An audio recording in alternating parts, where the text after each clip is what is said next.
I never got to review the Hornby Duke of Gloucester when it first came out, but it has been my favourite Hornby steam model up until just recently. The Duke has done well over the years, so it's time to take a closer look at him.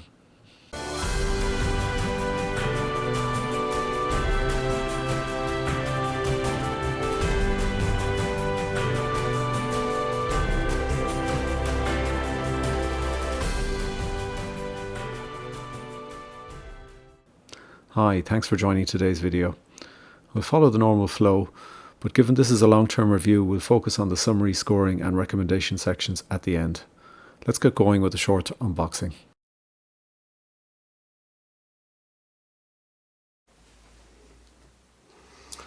Okay, so here we have this really splendid model from Hornby of the Duke of Gloucester, which is a Class 8 locomotive.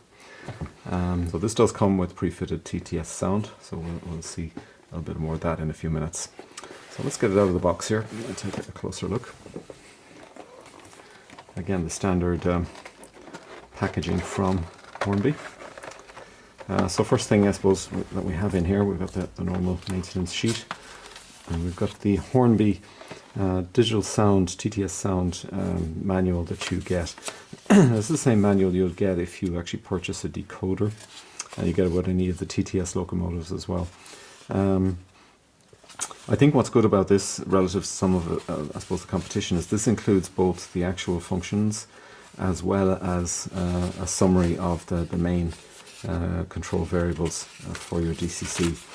So there is a little bit more information in this. There's a little bit more scope for customization and doing things, and if you want to use the extra functions on the decoder, there's some information around that. So I think all credit to Hornby, they do a good job, and these are very useful manuals, and I do make good use of them myself.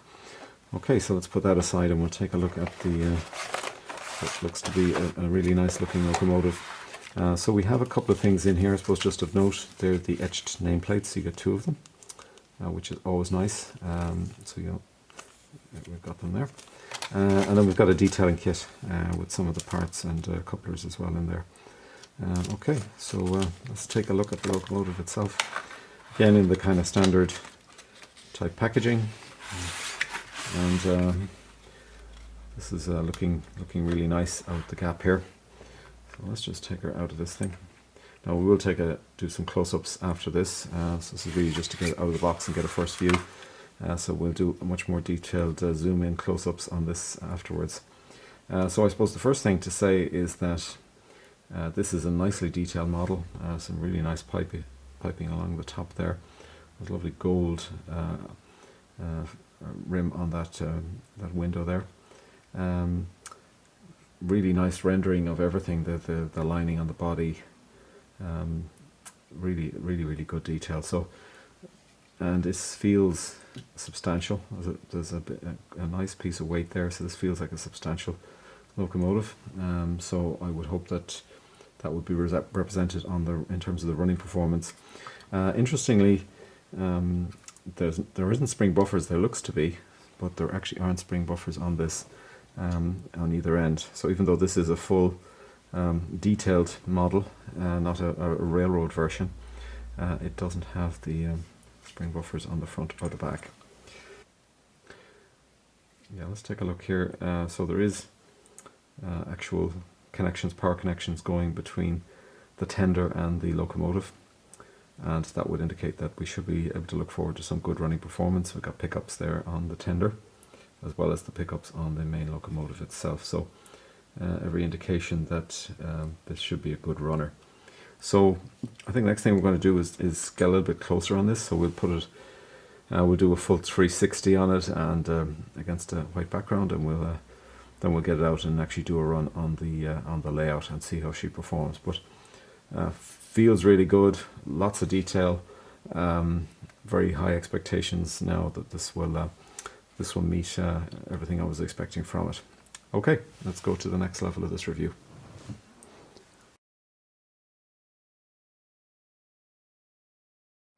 Okay, so now we're getting into a close-up view as we would normally do, and we'll take a look alongside the model here. I think straight off you can see there's a nice livery here, a nice level of detail. There is a number of separately fitted parts and a kind of a mixture between separately fitted parts and a lot of moulded detail, particularly a lot of the ducting there you can see is moulded, but there's a good level of detail there. There's nice glazed windows in there, again nice paintwork, nice numbering around the cab area. There's detail in the cab as well, but it's unpainted. And similarly continuing on into the tender area, and again similar levels of detail here. Again, the only little gripe I have in terms of this livery is it's a matte finish livery, and these locomotives would always have a gloss finish livery, so that's a common problem I think with railway models that just needs to be rectified. But overall, not a bad looking locomotive. And here, taking a look, 360 degree view, which I think probably even does it a bit more justice. And you can get to see the separately fitted brass detail on the roof there. And you get a bit more of the view of the pipework. And the coal is pretty realistic. It's not bad. You've got the ladders at the back. You've got the buffers, which aren't sprung buffers. They kind of look like sprung buffers. But overall, a nice looking model. And again, you see the nice glazing there, the nice numbering.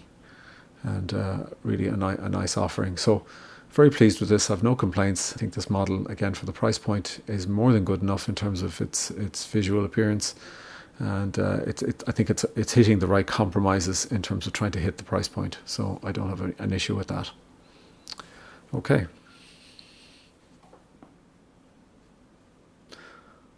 So now we're going to get on to the running session, and there is a full running session that runs for I think about 7 or 8 minutes.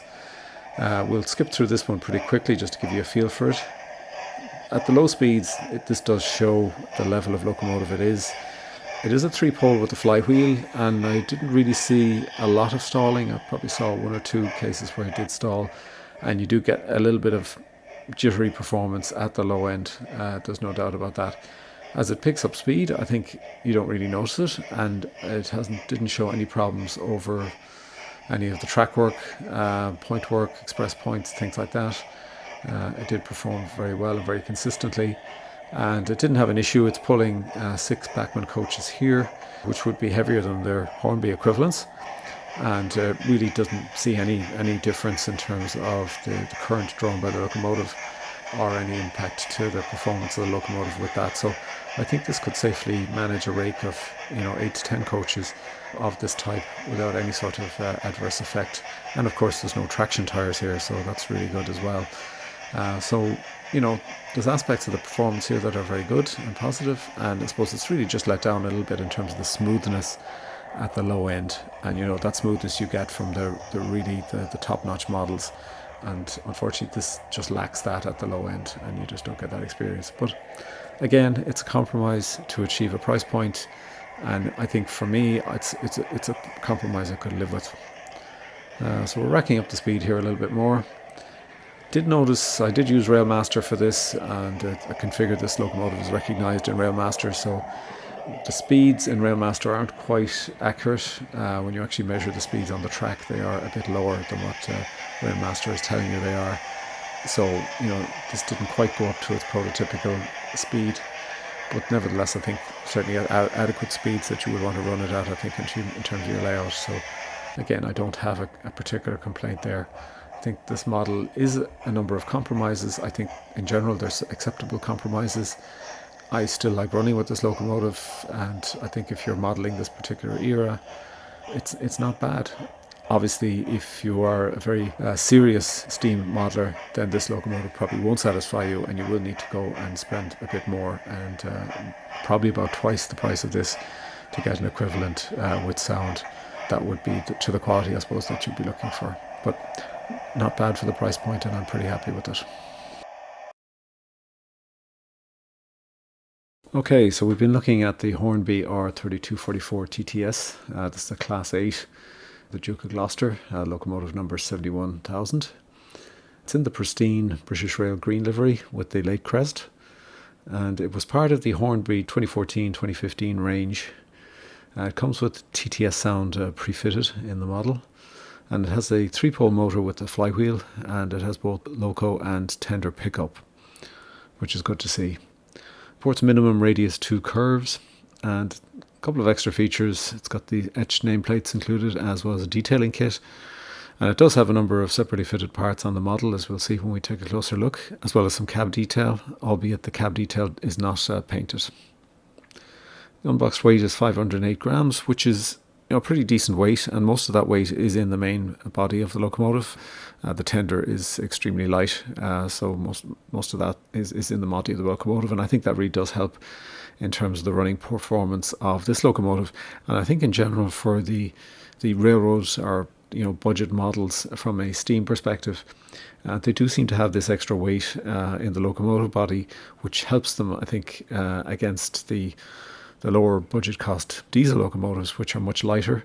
And I think you do see a performance difference between the two, and the steam engines definitely have a definite improvement in performance over the diesels, and I think we see that across the board, and that's borne out here, I think, as well. The retail selling price, it's not available obviously now. It was $139.99 RRP at the time, and you'll see it at prices between £100 and £170. I think if you're going to pick this up secondhand, I think the £100-110 mark is probably a fair price to pay for it, even for a good quality second-hand model at this point in time.